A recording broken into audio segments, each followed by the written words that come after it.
La precariete. Nueva foto.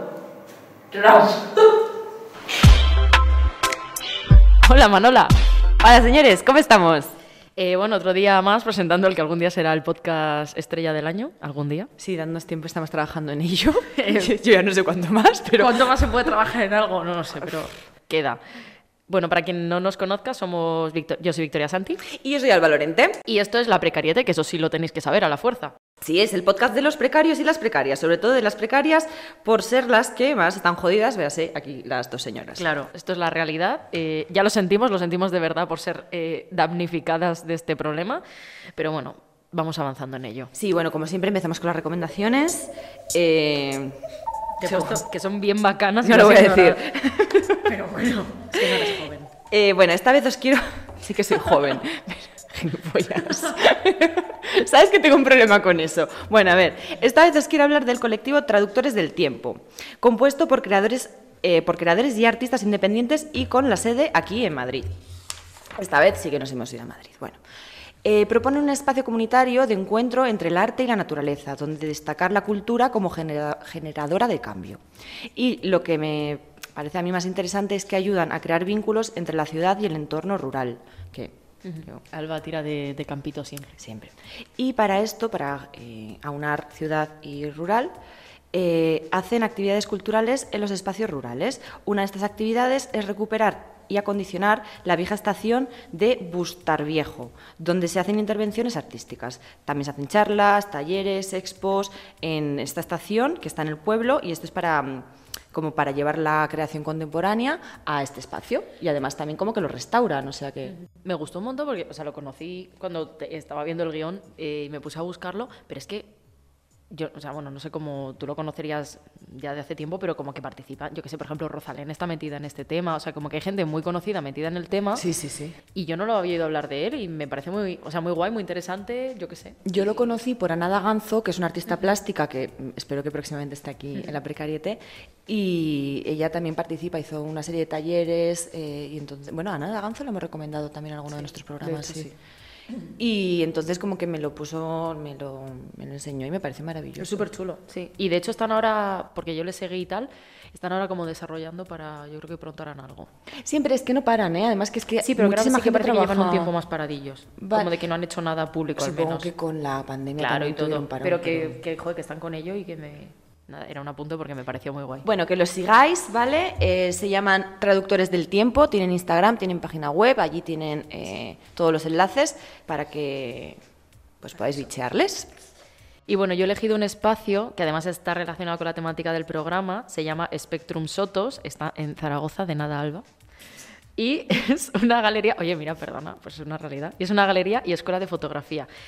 A ver, esto no es una novedad para los maños, porque ahí es una eminencia, pero si eres extranjera como yo, pues me parece un lugar súper interesante para visitar si vas a la ciudad.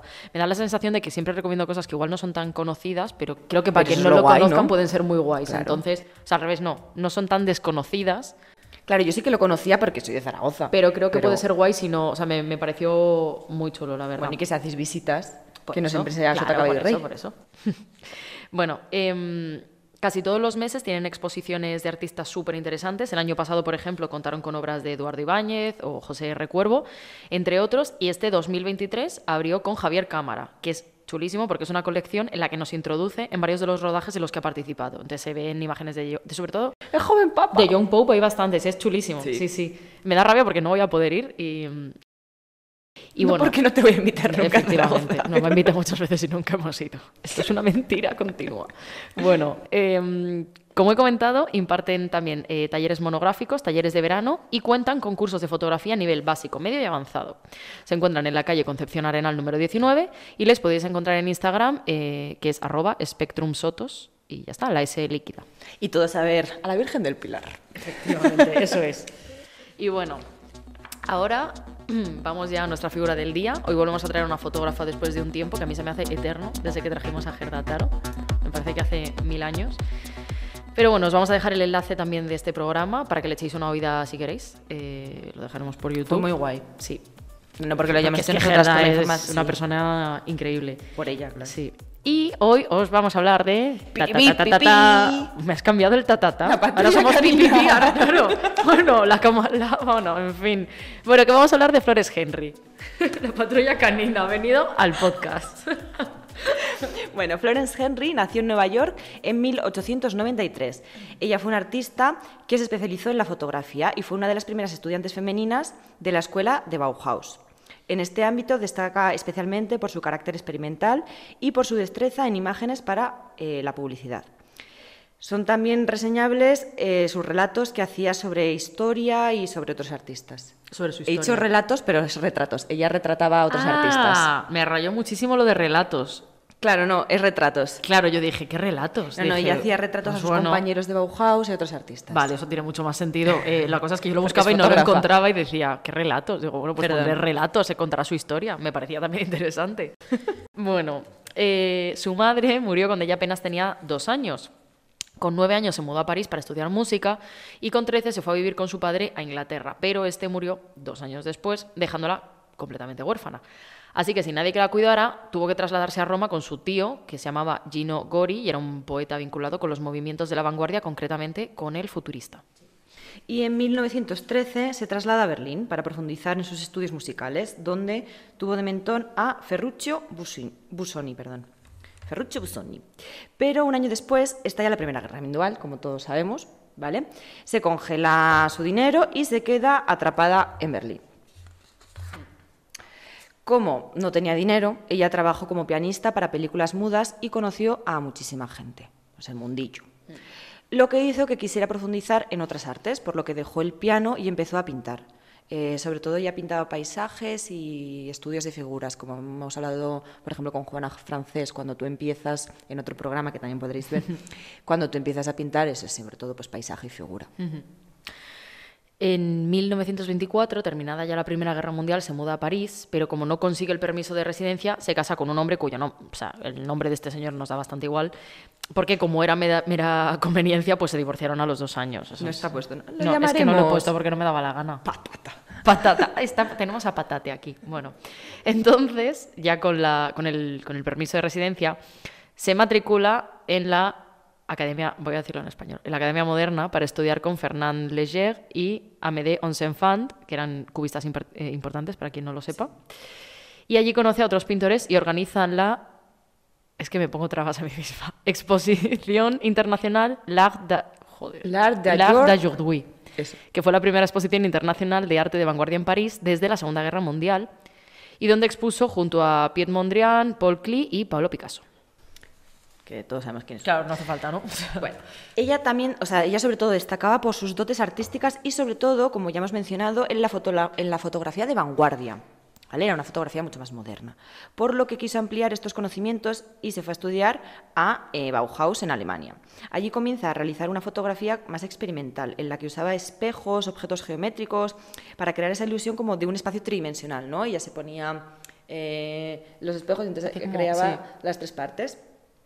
Esto es curioso porque hacía precisamente lo que estoy diciendo, un espacio 3D para que luego la foto fuera impresa y se quedara en un espacio bidimensional. Entonces ahí está como El juego que ella hacía. También retrató a sus amigos, que es lo que he dicho antes, que además eran artistas de vanguardia, eran como los artistas más importantes de la vanguardia europea, como Kandinsky o Giacometti, que seguro que también os suenan. Claro. Pues ella también formaba parte de esta vanguardia, o sea, ella estaba... Es que estamos con diciendo como Kandinsky, señores con- súper conocidos y es como, ¿y dónde quedaba Florence? No, Florence Henry Es heavy, ¿eh? formaba parte Sí. de este grupo de vanguardia. Bueno, en 1928 montó su propio estudio en el que dio clases a las que luego serían grandísimas fotógrafas como Giselle Freund o Lisette Model. Y si os acordáis en capítulos anteriores cuando os hablamos de la exposición de arte degenerado que realizó Hitler, pues esto está en el capítulo de Kate. Sí, ¿de qué? Vale. Pues Florence también estaba en esta exposición, la expusieron allí y como la guerra comenzó a agotarse, como llegó la guerra, empezó a agotarse el material fotográfico y ella tuvo que volver a la pintura, porque claro, no tenía recursos para poder seguir haciendo fotografía. Es que es súper interesante, me parece súper interesante, la verdad. ¿Cómo te arrebatan Ella se arrebata. Es que me lo has puesto en bandeja, no se puede ser serio. Y bueno, la verdad es que poco más hemos podido encontrar sobre la vida de Florence, porque no hay mucha información, solo que muere en 1982 en Francia.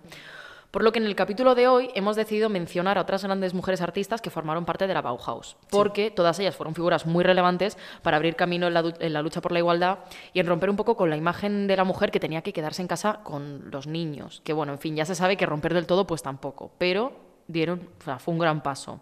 Pero primero de todo, Alba, ¿qué fue la Bauhaus? Dígamelo. Bueno, os cuento un poco. La Bauhaus fue una escuela de arquitectura, diseño, artesanía y arte, fundada en 1919. Esta surge como protesta a las enseñanzas artísticas que había entonces. Tenía la idea de transformar la sociedad burguesa de la época, ¿no? Hacer un nuevo tipo de arte, que fuese como apto para todos. Ahora profundizamos esto. Y sí que es verdad que realmente fue una renovación en ese momento, ¿no? Destacó especialmente porque, como decimos, permitía que se escribieran también las mujeres. Pero, a ver, no nos vamos a engañar. O sea, sí, las mujeres podían optar te dejo que te apuntes, pero... Claro, no podían optar a formar parte de la Bauhaus. Sí. ¿Qué pasa? Que ¿dónde los metían? Ya no estoy siguiendo guión, pero los metían es eso. En el taller de textil, el taller de diseño de muebles así como para bebés, o sea, como que era todo muy, muy pautado y así que podían estar, pero en muy poquitos sitios. Me recordó un poco, o sea, inciso no tiene nada que ver, pero igual sí en mi cabeza, cuando aquí en España se hacía lo de cuando los hombres les obligaban a ir a la mili, pero las mujeres tenían que ir a la escuela esta, no sé cómo se llamaban. Eran como escuelas de mujeres que les enseñaban a coser, costura, a cocinar, sí. Era como, da igual, sigues en tu puto... Obviamente en España, te quiero decir, era una dictadura, pero que aún saliéndonos de ahí y aún intentando ser, o sea, algo que es vanguardista, precisamente en ese momento... que lo era, pero... Claro, lo que estás ofreciendo sigue siendo la misma mierda, o sea... Sí. Ah, se me olvidó, cerámica. Cerámica también. Cerámica también. Sí. Era taller de textil y cerámica. Que está bonito, pero a ver, yo qué sé. Que aún así sí que es verdad que dentro de estos departamentos hubo quienes se salieron del molde. Y aquí estas señoras que os vamos a comentar. Bueno, pues una de ellas fue Friedel Dicker, sí. Que fue de las primeras en matricularse. Estuvo poco tiempo en la escuela, pero después se convirtió en una diseñadora de interior y arquitecta reconocida. No sé si os suena el pabellón de la condesa Herriot. Bueno, os pondremos una foto. Pues en este espacio, que está en la propia Bauhaus, hay una escalera de caracol con las paredes de cristal, que básicamente lo que es una maravilla del diseño, es como un referente, además era funcional, era estética y bueno, y fue... Era muy loca. Señora. Sí, pero que a día de hoy, o sea, es como un referente a día de hoy. Sí, o sea... sí, no, hay turismo de este tipo de edificios, sí. Y uno de ellos en los que van es al de Dicker, porque es maravilloso. La estructura, sobre todo el cristal, además tú ves la escalera de caracol, bueno, que os pondremos la foto, pero sí. Eso. Por otra parte tenemos a Alba soy yo. Alba, dígame. Tenemos a Alma Siedov-Buscher. Vale. Como ya hemos dicho, las mujeres entraban en el textil o la cerámica, ¿no? Pues Alma entró en textil, pero se iba colando poquito a poquito en el departamento de carpintería, que era lo que a ella realmente le interesaba. Y cuando vieron las maravillas que estaba haciendo, le dejaron formar parte. Eso sí, estuvo haciendo juguetes para niños. O sea, dentro del departamento de carpintería, pero estaba haciendo juguetes para niños. Es más, no se le permitieron entrar en el departamento de arquitectura, que es lo que ella realmente quería. Pero os vamos a contar la propuesta que ella hizo, ¿vale? Se llama Haus am Horn, que es una vivienda súper moderna y muy funcional que contaba con puertas correderas a un estilo como muy minimal. También os dejamos la foto. Y también para la gente de YouTube que nos está viendo, sí. Que es importante que algunas cosas las veáis por eso, porque tampoco os vamos a describir exactamente... Lo curioso es que buscas el diseño de la casa a día de hoy y parece una casa moderna a día de hoy, o sea, 2023, pero es que esto tiene más años que la tos. Y hay que pensar que esto ya lo hacía en sus ratos libres cuando no estaba diseñando los juguetillos. Es una barbaridad, es impresionante. Bueno, otra de ellas fue Marianne Brandt, que fue la primera mujer en entrar en el taller de metal. Sí, eso, si no es por guapa, es por pesada, que dice mi yaya. Justo. Es como raca. Ahí, poquito a poco. Pues bueno, ella es la diseñadora de un montón de objetos domésticos que aún a día de hoy pues, podemos ver en nuestras casas. Como teteras o lámparas así rollito un poco escandinavo tipo Ikea. Sí. Que era... básicamente funcional y sencillo. Y aunque en un principio no le dejaron entrar y una vez dentro le pusieron pegas, la tía acabó dirigiéndolo.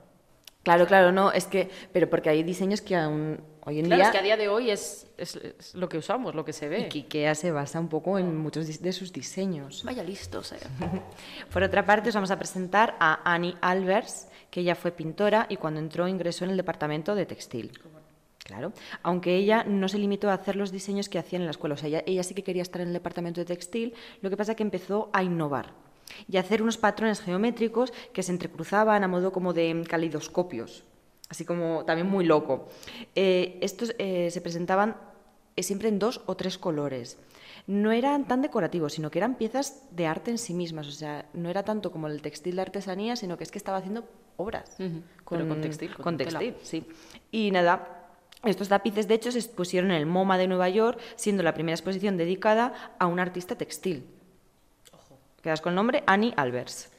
Y ya para terminar, pues vamos a hablar de Lily Reich, que fue una diseñadora excelente, pero que siempre estuvo a la sombra del arquitecto Mies van der Rohe, que era su marido. Bueno, se dice que ella estaba tras sus grandes proyectos arquitectónicos, pero nunca se le dio ningún reconocimiento. Y pese a ser diseñadora en aquella época, también llegó a ser directora del departamento de diseño de interiores en la Bauhaus. Es más, hay unas sillas que a mí me encantan. También es que a mí la Bauhaus me gusta mucho. De hecho, en el Reina hay algunas cosas de Bauhaus que maravillosas. Bueno, pues hay unas sillas que me encantan, que son como el icono modelo de sillas de Bauhaus, ¿no? A ver, ¿cómo lo explico? También igual, o sea, se pone foto, ¿no? Pero el modelo se llama La Barcelona y es como un diván, como un psicólogo, como una sesión de psicólogo freudiana. Sí, pero en una silla. Entonces, en vez de estar tumbadete, estás como en tu silla, que creo que todo el mundo podemos tener en mente ese sillón. Sí. Vale. Y así es como cómodo pero serio, ¿no? Pues eso, que este modelo de silla dicen que lo diseñó ella y no se le dio ese reconocimiento hasta hace bien poco. O sea, nadie sabía quién había hecho eso. Era en la escuela de Bauhaus, pero ¿quién había hecho ese diseño? Ella. Y bueno, nada, ya para terminar, decir que estas mujeres empezaron en la escuela, pero ninguna terminó la titulación. Ah, no, ninguna. Eso es muy fuerte. Sí, pese a ser una escuela moderna, que en teoría estaba abierta, un poco lo que hemos dicho antes, estaba abierto a un nuevo modelo educativo que apostaba por la igualdad, pero bueno, a la vista está. Ahora nos queda claro que las mujeres iban directas a los departamentos que consideraban para mujeres, ¿no? Textil y cerámica, que eran a su vez departamentos de menor importancia, no se les daba la relevancia que tenían que tener, aunque luego pues hubo quien hizo... Claro, que luego salieran y pusieran en el MoMA, por ejemplo, pero claro, eso era cosa suya. Y que a las que destacaron y quisieron progresar se lo pusieron bastante complicado. Aún así, ellas salieron de la escuela y brillan por su cuenta, como es el caso de las autoras que hemos dicho. Y un ejemplo notable de esto sería la figura del día, de la que sacamos de la buena de Florence. Florence Henry. Y bueno, que eso que me cago en todo. Como resumen de la vida. No, es que es bastante heavy, la verdad. No, pero es que ninguna terminó porque vas a terminar, se lo ponían difícil. Los ovarios de todo el mundo. Claro, es como ya... Andiros al carajo. Como me lo pones difícil y encima yo que tengo unas ideas que creo que son buenas me están tirando por tierra. Entonces, ninguna terminó, ¿eh? Ya. Pero bueno, aquí tenemos... Pues aquí está la precariete para hablar de ellas. Y nada, damos paso luego a la entrevista. Sí, una entrevista muy guay. Bueno, Cristina, bienvenida. Muchas gracias por estar aquí con nosotras. Y bueno, vamos a presentar a Cristina. Cristina Galán es nacida en Madrid. Es una artista visual que trabaja principalmente fotografía y vídeo. Su obra explora la subversión de la identidad y de la aparición de lo siniestro bajo la superficie visualmente pulida de la realidad, reflexionando sobre la búsqueda de la identidad individual a través de la identidad colectiva. Construye así en su trabajo un sistema de códigos y símbolos propios, donde lo que hay está ahí para ser visto. Y bueno, Cristina forma parte del grupo de artistas europeos Futures, presentada por Foto España en 2022, y su obra ha sido expuesta en festivales y centros de arte como el Festival F2 en Alemania, Foto Israel o en el Centro de Arte Tomás y Valiente en Madrid, entre otros muchísimos. En 2018 recibió el premio de plata, en la categoría Fine Art for Trade en TIFA por su proyecto Paul, el cual fue publicado en los cuadernos de fotografía Pewen, editorial Muga, y en la revista Va. Y bueno, bienvenida otra vez. ¿Cómo estás, Cristina? Muy bien. Bueno, empiezo yo, ¿no? Sí. Bueno, Cristina, tú eres una curranta, si no estás con una cosa, estás con otra, pero queremos conocer un poco tus inicios, es algo un poco típico, pero sí nos gusta saber, pues en tu caso, cómo empezaste a interesarte por la fotografía. Pues, o sea, yo vengo del mundo tanto del vídeo como de la fotografía. como, o sea, lo primero, lo típico, ¿no? De que te interesa, pues de pequeño, o sea, de pequeña siempre me interesaba un poco más la imagen, sobre todo muy más del cine, y de hecho las fotografías que hago, yo creo que se ve un poco como que conceptualizo mucho como fotogramas, realmente como fotogramas de escenas, ¿no? Y entonces me empezó a interesar, pues, realmente con 15 años empecé a hacer las típicas fotos muy malas, ¿no? Que solo hablaba el otro día con un curso, ¿no? De que yo creo que todo el mundo tiene esas fotos, de hecho es interesante, típicas fotos de me voy a la calle y hago las típicas fotos en la ciudad, esquinas, de reflejos, de tú en tu casa, y, o sea, al final yo creo que todo el mundo empieza por ahí. O al menos en mi caso, yo empecé haciendo ese tipo de cosas y me interesaba mucho la construcción de la imagen, de todo lo que estaba, cómo se veía, me interesaba mucho la pintura. O sea, a mí me gustaba mucho ir como soy de Madrid, me iba a los museos y me encantaba mucho cómo se construía todo un mundo. Y si hubiera sabido pintar, si hubiera tenido algún tipo de idea de perspectiva o de agilidad, pues hubiera hecho a lo mejor pintura y no fotografía. Y yo creo que empecé como un poco por ahí. O sea, me interesaba mucho el contenido, cómo podías crear como historias o mundos y narrativas de forma visual. Claro, o sea, la motivación de tu obra sería un poco el crear un contenido, un mundo ficticio o... Claro, a mí me gusta mucho, o sea, me gusta por ejemplo mucho lo que es el género documental, tanto en foto como en vídeo, pero es verdad que me gusta mucho creando tú como tu propia narrativa. Y el uso de la fotografía como instrumento es en realidad porque fue también algo orgánico, ¿no? Si empezaste así y se acabó desarrollando de esta forma. Claro, por ejemplo, yo utilizo mucho vídeo y foto, pero, o sea, por una parte, para mí la gran diferencia es que son herramientas diferentes, de mucho en común, pero son diferentes. En la fotografía a mí me permite abarcar ciertos aspectos que en el vídeo no. Por ejemplo, Paul, al hacerlo en vídeo, o sea, yo quería que fuera tan artificial, en vídeo sería como más un videoclip, entonces como que no me cumpliría igual la función, ¿no? O una película totalmente muda, pero no daría para tanto, o sea, y sí que el cine, bueno, hay mucho tipo, ¿no? Pero sí como ciertas estructuras como más básicas, más clásicas, como que en foto te las puedes saltar, no tienes que respetarlo, es como mucho más libre. Sí. Y sobre todo también a medios de producción es mucho más barato. Claro. O sea, producir polo en un mini documental o un corto o algo más largo hubiese mucho más caro, más costoso, más equipo. Paul yo lo hice prácticamente sola. Toda la dirección de arte, vestuario, que no es lo idóneo, lo ideal es que te Bueno, sí, claro. rodees de un equipo y lo puedes hacer, ¿no? Pero al final si no tienes una beca o algo que te soporte o una empresa, pues sí que o sea, como que fotografías un poco, puedes hacerlo de forma más solitaria. Luego te vamos a preguntar por Paul, pero o sea, en tus proyectos a mí al menos me resulta muy llamativo el uso de los colores pastel, de esta estética como muy limpia, y de hecho en Canción Inofensiva de Tu madre es puta es que es súper inteligente, o sea, el contraste es brutal. No sé, o sea, ¿por qué? O sea, ¿en qué momento decides un poco cambiar el ojo y la cabeza del espectador hacia eso, ¿no? O sea, todo el tema de los colores, o sea, a mí o sea, siempre me ha gustado mucho como todo lo que eran colores, texturas, me llamaba mucho la atención. Y, o sea, no es tanto el color del uso pastel, al final es como por la psicología del color, que también es bastante cultural, o sea, no se entiende el color igual en todo, ¿no? Pero bueno, de forma así como al final lo que más te toca más de cerca, el uso ese del color es como muy concreto. Entonces al final, por ejemplo, Paul tiene esos colores pasteles porque refuerzan mucho una idea, un concepto. Y esto viene, o sea, yo de pequeña organizaba la ropa según ese tipo de color, o tenía como todo, o sea, el color me interesa mucho. Por eso lo utilizo mucho en un elemento narrativo, porque para mí es muy cercano, o sea, y me es como más útil. Ejemplo, a mí, o sea, me tengo gran problema para dirigir personas, ¿no? O sea, lo hago, pero para mí no es nada natural, me cuesta. Entonces, es verdad que, por ejemplo, yo la fotografía que utilizo cuando utilizo personajes son como muy modelos. Me cuesta sacarles de forma natural, realmente.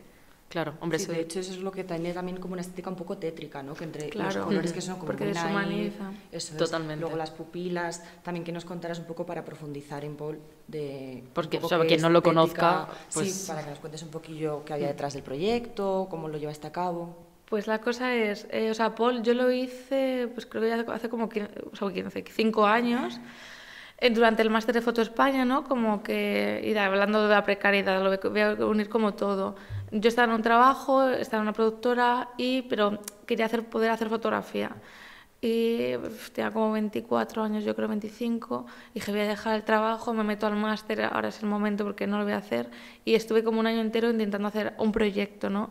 Y lo que pasa en los másteres, empiezas en septiembre, acabas en junio, tienes que entregar el proyecto, era diciembre, no tenía nada, estaba agobiadísima, era como, he dejado un trabajo bien pagado para hacer esto es una mierda, no tengo nada. Porque yo había hecho fotos sueltas y me gustaba mucho la fotografía porque me parecía muy interesante, pero yo nunca había hecho un proyecto seriado y yo no venía de una escuela ni de fotografía, ni de cine, ni nada así, entonces era todo muy aprendido por tu cuenta. Y muy nuevo. Y claro, no tiene un estándar, claro. no tenía ni idea.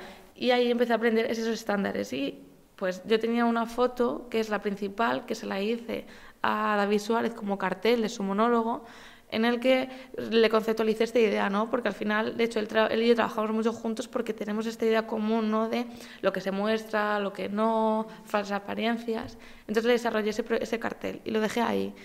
Y realmente pues ya conceptualizaba todo un personaje, toda una idea social y, joder, realmente me interesa, me gustaría saber qué hay más, qué puedo tirar de ahí, ¿no? O sea, cómo se mueve ese personaje, cómo es su vida. Y de ahí nace Paul, de ahí nace el crear como esa especie de un documental, por así decirlo, que no tiene nada que ver con el género, pero realmente se está planteado de esa forma. Es Paul, cómo es su día a día, cómo es su ambiente, cómo se mueve, con quién se relaciona.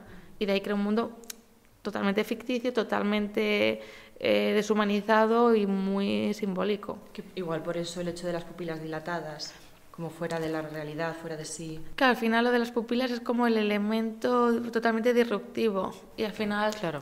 los ojos deshumanizan mucho. Sí. Ya sea que alguien, por ejemplo, hay un proyecto, no me acuerdo del autor, que me parecía muy interesante, que era todos los fotografiados aparecían con los ojos cerrados, en situaciones muy cotidianas. Y claro, como que desconcerta mucho, sí, porque es como alguien que no esté mirando, que esté con los ojos cerrados como antinatura, o sea, no es lo lógico. Totalmente. Y entonces, por eso, o sea, puse los ojos negros porque era un detalle muy sutil. Yo al final, Paul, era un proyecto que quería hablar de la tristeza, de cierto estado depresivo, de estar desconectado de ti mismo y del entorno.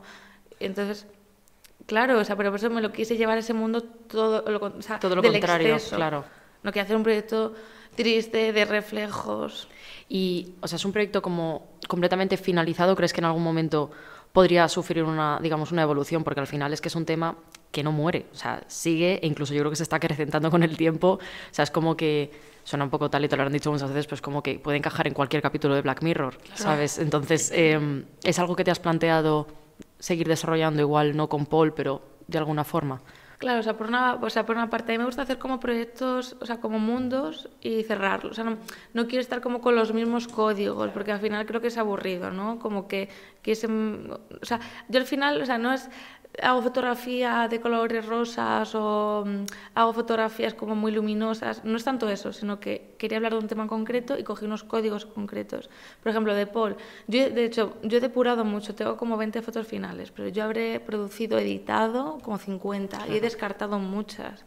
Y entonces, de foto no creo tanto, pero sí en cuanto a performático. Yo creo que, de hecho, Paul, lo interesante del proyecto es que tiene vida. Entonces, sí me encantaría encontrar un espacio expositivo, grande, luminoso, o un escaparate pequeño que dé a la calle y poder meter a Paul. O sea, sí me interesaría mucho, y de hecho estaba buscando este año, o sea, que tengo demasiados proyectos y al final cuando estás con tanto no abarcas, lo haces mal y... Pero que es un planteamiento que sí que está, es que es verdad que realmente es súper interesante llevarlo a Paul a la vida de... Claro, tal a la cual. vida real. Ya ha sido expuesto realmente, Paul, ¿no? Claro, pero sí, y he estado expuesto y demás, y de hecho yo las exposiciones las cambio, no tengo un modelo único, es como lo adapto mucho, o sea, puedo exponer es lo que te digo, puedo exponer en un escaparate al propio Paul, o en una sala puedo proyectar el vídeo, o puedo poner las imágenes, o una lona, si me dejas en una fachada hay una lona enorme de Paul. Y ¿Formato vídeo también lo es muy tenías? interesante. Claro, sí, dentro de... hice como una especie de vídeo publicitario de la propia exposición con el propio Paul, que me parece muy bueno. Sí. que me pareció y que es una forma de mostrar al propio personaje y de vender la exposición, ¿no? Claro. Que es una parte como que nunca se habla, ¿no? Es como, tiene que haber una parte publicitaria y de hacer llegar. Hombre, por supuesto. Hay como un hándicap, ¿no? No, como es si que estuviera artista mal, pobre. sí. Y o sea, yo soy, bueno, no soy artista, pero soy autora pobre en cuanto a que no me genera. Es muy complicado. Claro. Y también creo que un problema es que, o sea, tampoco, cada vez surgen más como colectivos o pequeños másteres o talleres, o hay una empresa que se dedica a cómo poder vivir de lo que produces. Es que si no... Pues es que claro, es que... Aceptamos, de hecho, yo hice el documental de resiliencia, que al final Sí. era como aceptar la idea de que evidentemente hay mucha precariedad y sobre todo pues en ciertos países más que en otros y demás, pero es una putada, porque es mucho tiempo. ¿Quieres hablar tú de resiliencia? Sí, no, es que fue como, yo ya, o sea, ya sabía tu trabajo, pero fue con resiliencia cuando dije, ostras, o sea, realmente la precariedad está en cualquier ámbito del mundo, cualquier arte, entonces también como que me llamó mucho la atención con la crudeza en la que hablabais de eso, pero la realidad que había ahí, ¿no? Y gente ya profesional que tampoco se puede dedicar plenamente de lo que vende como fotógrafo. Entonces, para que nos contaras un poquito de eso, el proyecto de resiliencia, también cómo lo hiciste. Pues, por ejemplo, o sea, para hacer un proyecto, como le dedico el 100%, por así decirlo, me gusta coger algo que vaya a ser algo relativamente significativo, lo que fuera. Y joder, yo sí quería decir cómo hacer para ser fotógrafo, cómo hacer para vivir de ello.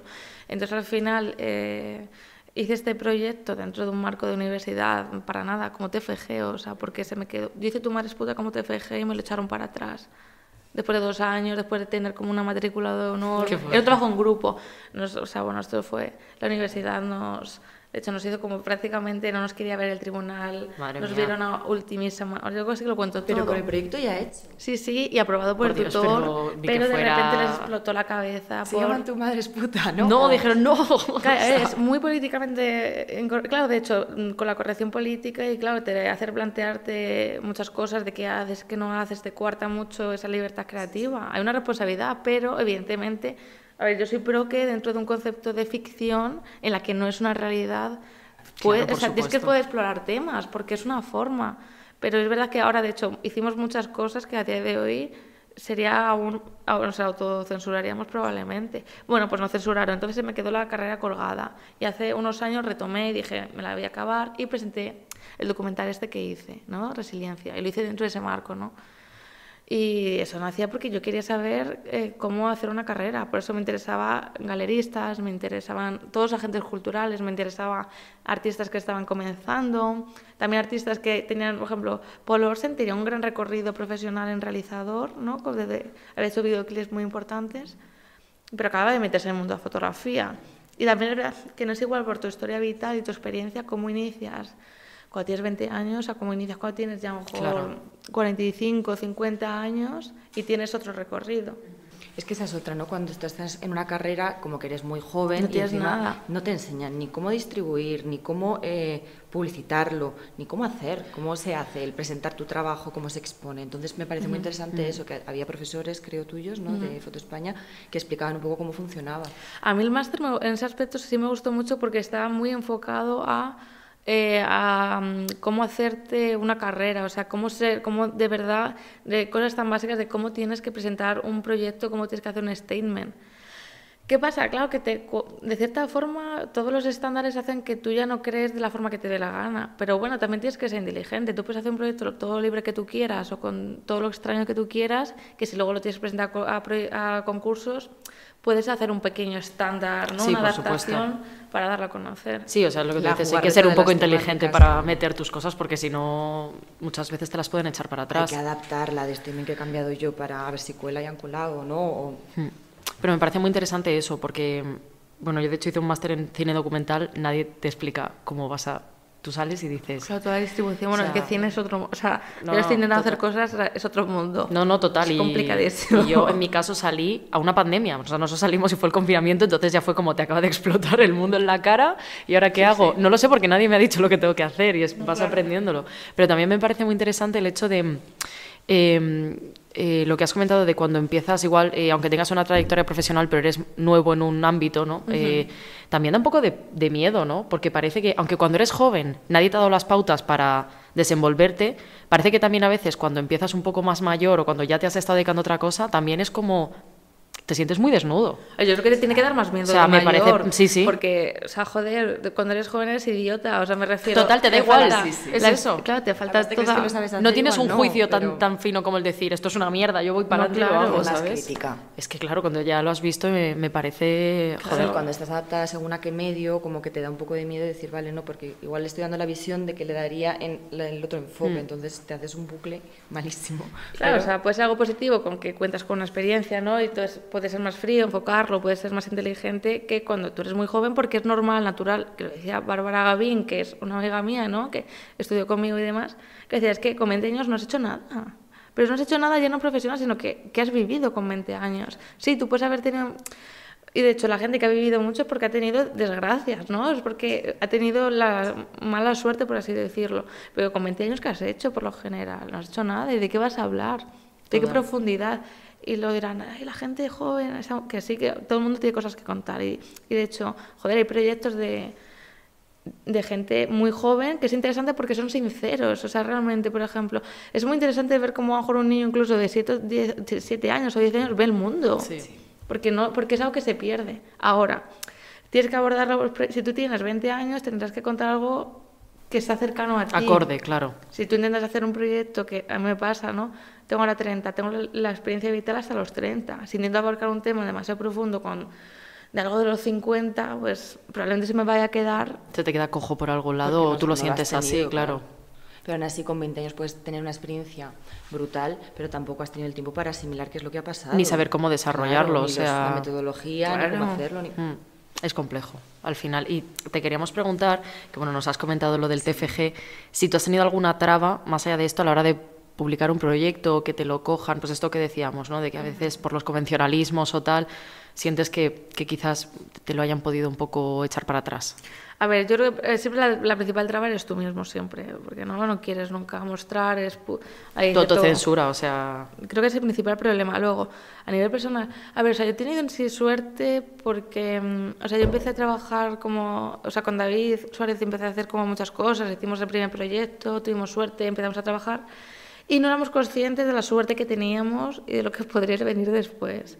Entonces, bueno, o sea, yo he tenido suerte en cuanto que todo lo que presentaba más o menos se ha visto. Paul, joder, pude mostrarlo mucho, muy rápido y lo vi mucha gente y empezó a gustar.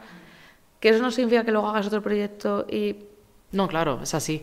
Que ahí también hay un miedo a veces, ¿no?, de un proyecto que funciona muy bien, que es muy bueno, y luego siempre tienes como embarcarte en otro nuevo proyecto que igual te da un poco de... ¿Y si no sale tan bien como el anterior?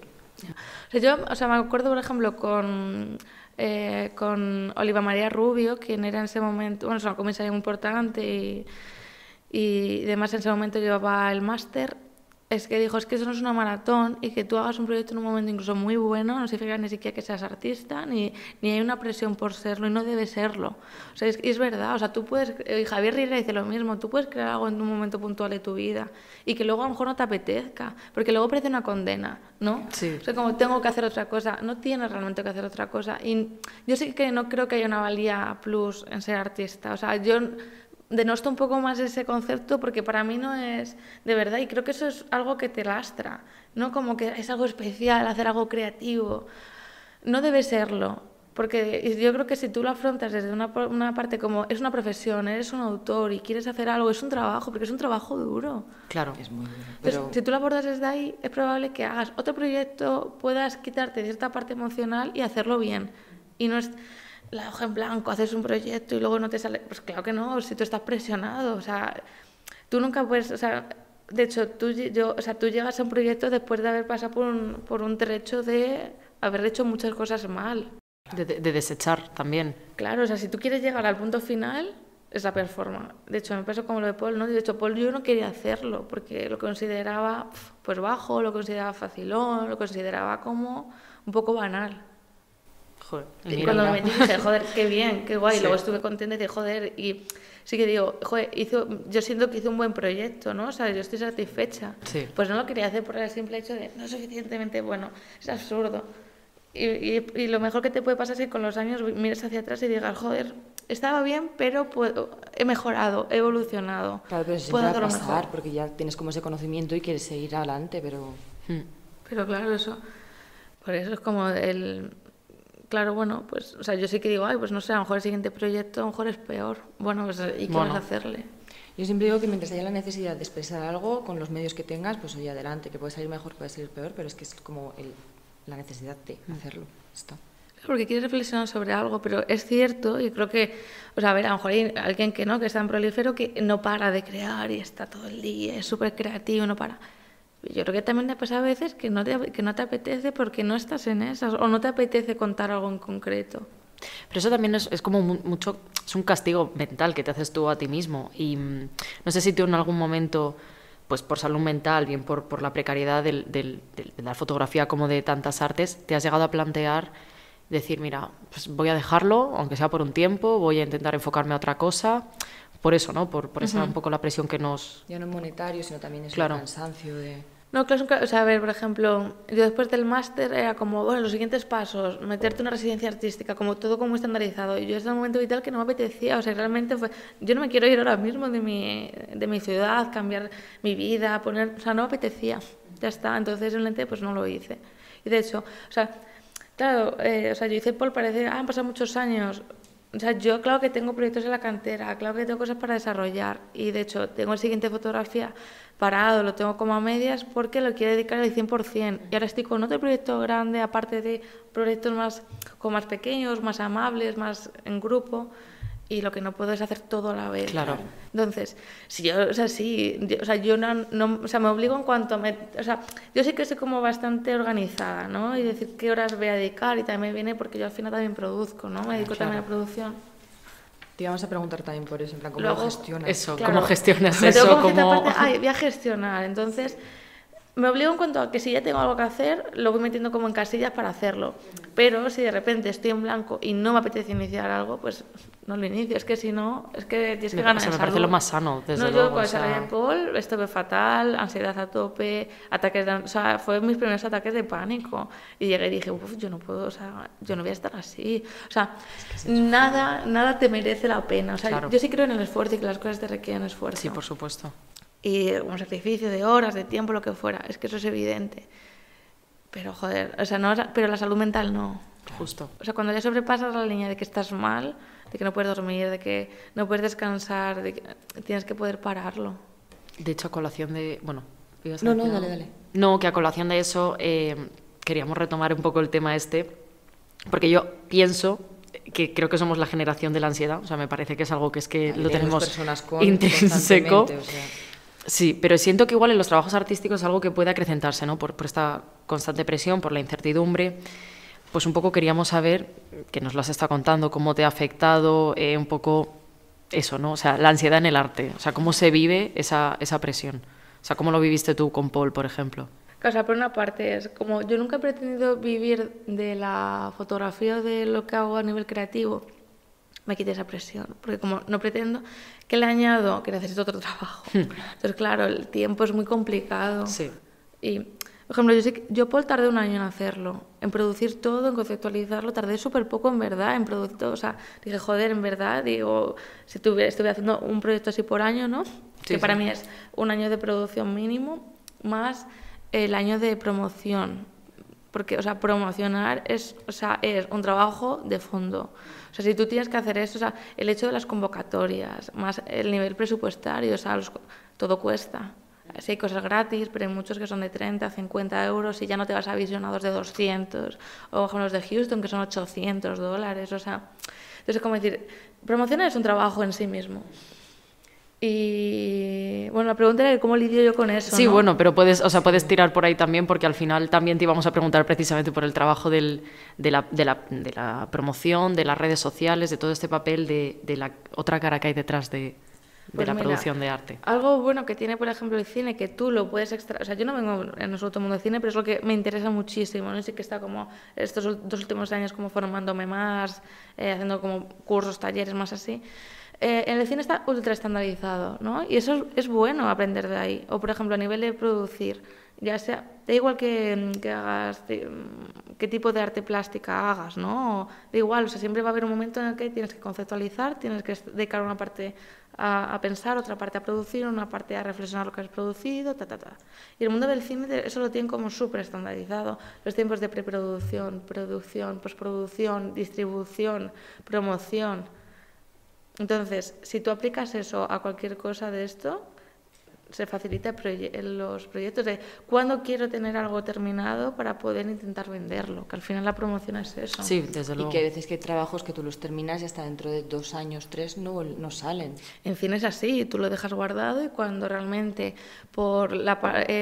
es como decir, por festivales, ¿no? Cuando te interesa arrancar, porque las películas tienen más o menos, como experta cero patatero, que tiene más o menos una vida útil, ¿no? De 2 años de promoción pura y dura. Que con los proyectos de foto me he dado cuenta igual. Yo lo presenté a todo lo que pude. Muchas cosas no las presenté, pero presenté a todo lo que pude. Y este último año volví a presentar, porque el año pandemia es que no lo cuento. Claro, es que no cuenta para nadie, ¿no? Eso es ya de hecho, por ejemplo, yo ahí no quise promocionar porque a mí no me interesaba exponer de forma virtual, porque yo ya tenía grabada la exposición del CEART. Entonces, como, joder, es que para eso pongo el vídeo. Claro, claro. Entonces, yo ese año no lo cuento. Entonces, lo que pasa es que yo un año le dediqué muy fuerte a promocionar tal, y el segundo año me volví a presentar a ciertos concursos. Es verdad que a veces te cogen, pero yo sí que siento que es como, no sé, han rechazado, otra vez volver a presentarlo. A mí se me ha recomendado que lo presentes de forma infinita hasta que... Sí. Pero sí que creo que, por ejemplo, un proyecto que ya medio te lo han premiado, pero no del todo en un festival o lo que sea, que te lo vuelvan a premiar con el primer premio, Ya es creo que más complicado. Pero bueno, eso es como experiencia personal. Y claro, la decisión también de cada uno. Es verdad que siempre recomiendan como presenta, pero... Sí, lo que pasa que, no sé a ti, pero tú no lo sientes como ajeno. O sea, sí que es como un proyecto que le has dedicado muchísimo tiempo, muchísimo cariño, en el que le das el valor que tiene, que es grandísimo, pero claro, ya pasan los años y es como yo ya estoy a otra. O sea, sí, lo presento, pero no lo siento como... Pues igual ya ves no hablo de tu proyecto, pero igual ya ves como alguna cosa que podrías haber hecho mejor, o como que tú ya estás más avanzada. Claro. Entonces, cuando lo ves expuesto, es como por fin otra vez se le está dando la visibilidad que merece, pero mi cabeza ya está en otra. Claro. No, claro, eso te pasa en cuanto tú ya sientes que has cerrado un proyecto y que estás trabajando en otra cosa. Le pasa a todo el mundo, o sea, me refiero al final... O sea, que tengo muchos como amigos cómicos que veo como sus procesos, ¿no? O que giran con monólogos, que a lo mejor llevan 4 o 5 años con el mismo monólogo y ellos dicen, joder, es que esto ya no me representa, esto ya es antiguo. Pero vamos, que yo creo que en cualquier cosa te puede llegar a pasar. Sí. Ya es lo que tú quieras o puedas, porque a veces también... Pues, por ejemplo, en el caso, imagino que si estás en una gira metido, tienes que terminarlo y... Tienes que aguantar. Claro, y estás ahí repitiendo continuamente algo que ya no, con lo que no te sientes igual tan representado, ¿no? Lo que tú dices. Que también hay que tener en cuenta que sea un proyecto pasado hay mucha gente que no lo ha visto, entonces siempre está bien que se revisite. Sí. Pues eso es interesante. A ver, que también depende de los niveles. Yo qué sé, o sea, yo he expuesto, pero tampoco he expuesto tantísimo. O sea, yo podría exponer mucho más, Paul. O sea, de hecho, se ha quedado como muy pendiente. Pero sí que siento que prefiero ya como tenerlo de cierta forma como... Pasar al siguiente, intentar hacer un buen proyecto y que arrastre al final, si se puede. Al final es así, arrastra. Lo anterior. Pero bueno, eso ya es un poco personal. Eso es una decisión, yo creo, de cada uno. Sí, claro. Y bueno, ahora nos gustaría saber qué proyectos tienes en mente, si se pueden contar, si no, si nos puedes adelantar algo. O sea, yo no suelo hablar de los proyectos hasta que no los tengo para presentar, pero creo que... O sea, sí. No me refiero, por ejemplo, yo estoy ahora con un largo, entonces pero eso es como un trabajo de fondo. Claro. Autoproducción, eso es un infierno, entonces... Pero bueno, es una buena experiencia vital. Y luego tengo como el siguiente foto que sí que tengo como los conceptos y me apetece mucho desarrollarlo. De hecho, esa idea nos surgió yo creo que como hace 4 años. O sea, la idea de, quiero hacer un proyecto sobre esto en concreto. Lo que pasa es que al final, pues, procrastinas también, vas dejando ciertas cosas. Bueno, y que tampoco a veces, no, si quieres dedicarle como el 100% y quieres que salga bien, igual dices, venga, no es el momento. Claro, por ejemplo, yo al final trabajo en una agencia de publicidad en producción, bueno, como todo audiovisual, o sea, me refiero a hago sobre producción, hago realización, también soy editora, foto y vídeo y tal. Entonces, claro, pero yo estoy ahí como 8 horas al día. Entonces, no, claro. Claro, de hecho me dicen, ¿cuándo haces las cosas? Joder, pues... Ya, te entendemos. Esto pasa en este podcast. Claro, me parece que de y dice, no, es que eso sabes trabajar. No tienes... Yo la verdad es que no tengo tantos hobbies. O sea, yo veo muchísimo cine y mi tiempo libre veo mucho de visual o también fotografía. Pero es verdad que con la fotografía me gusta mucho más lo que es el fotolibro y me interesa como más aproximarme a eso o ciertas exposiciones. Pero es verdad que yo consumo mucho más audiovisual que fotografía, es así. Bueno, al final también, o sea, Está relacionado. Claro, es así. Entonces, claro, entonces a veces el tiempo libre lo dedico a hacer proyectos. Entonces, por eso al final puedo, porque... No, porque si no, no podría. Me O es sea, como mi tiempo libre realmente no es tiempo libre porque lo dedicas para... Yo trabajo mucho con David, pero David es uno de mis mejores amigos, entonces cuando quedamos al final, quedamos mucho para hablar de los proyectos. claro. Es que así salen las cosas. Es Pues, que si no, no te este podcast miento, no estaría sí. aquí, te quiero decir, eso para empezar. Claro, pero por eso, porque es un interés que te ronda y que, a fin de cuentas, eso, pues somos también amigas. Es como, ¿vamos a hablar de cosas que no nos interesan? No, vamos a hablar de los Sí. proyectos que podemos hacer en conjunto. Claro. Sí, la verdad que sí. Y bueno, pues ya para cerrar, siempre como que pedimos que nos recomendéis algo que hayáis consumido recientemente, un libro, una película... Imprescindible el que recurras, lo que... sí. Joder, pues por ejemplo, Uno o varios, en pero- fotografía del grupo Muga, todos los libros que tienen que hablan de la conceptualización de fotografía, o sea, me parecen de lo mejor que hay, me parece de lo más interesante porque son como muy, o sea, es como lo abordan de una perspectiva muy, muy conceptual y claro, o sea, es puro texto, ¿no? Pero me parece súper interesante, o sea, me parece que tanto para foto como para otras artes, a modo conceptualizar, son súper interesantes, todos los del grupo Muga. Es que no me acuerdo, es que soy tengo dislexia, No te preocupes. Entonces como que no me acuerdo, por eso también recurro a la imagen, o sea, me acuerdo del libro que es naranja, me acuerdo de la maquetación, pero no me acuerdo del título. Bueno, es que es normal, ¿eh? Esto es como muy complicado, te quiero decir. Sí, no, yo soy igual de la memoria Yo visual. cuando hacemos esta pregunta siempre pienso, si me la hicieran a mí, entraría en pánico, no sabría qué decir y sería como, ay, no lo sé, no sé qué recomendar. Digimon. Pero todos los del grupo Muga son como súper interesantes. Y bueno, Carmen Dalmau sacó Elogio a la mirada, creo que era el último libro. O sea, lo que pasa es que, o sea, como lo tengo a medias, entonces tampoco puedo decir, pero también es como muy interesante y Carmen, joder, todo lo que a mí me gusta mucho. Ese me lo he leído y sí que Sí, ¿no? muy Es recomendable. Sí, Pues entonces ya está, recomendado. recomendadísimo. Bueno, Cristina, muchísimas gracias, la verdad. De verdad, Se nos ha olvidado comentarte una cosa. ¿El qué? Pues tu sí, palabrero. claro. Bueno, ahora Esto es una minificción muy tontería, rápida que es que tenemos Alba 2 tiene su minutos. momento que es que dice una palabra del día y ya está. Pero Es el palabrero. Es el palabrero El de palabrero. Alba, que hoy es con la A de... No sé por qué has puesto eso. No, yo digo con la A de y tú pones otro. Eso no lo Bueno, veo. con Eso la lo A has de puesto Alba. tú. Con la A de Alba. Bueno, tenemos la palabra acucaque, que es calle... Azucaque. ¿Azucaque? Uy, Hombre, perdón. eso nace... Azucaque, sí, que es callejón estrecho sin salida, se dice de la calleja, del pañuelo o de la calleja de las flores que está en Córdoba. Y ya está. Y ya con está, esta esto es la nos palabra del día. despedimos Que, y, pues, genial. muchas gracias y... Nada, Y que ha vosotras. sido un placer, Sí. de verdad. Sí. Ha estado un muy bien. peñazo. No, ha sido súper interesante, así que nada, pues chao, bacalao. Alemán que me canta. Nah, woman, not right. Precariete, bicicleta, s'il vous plaît.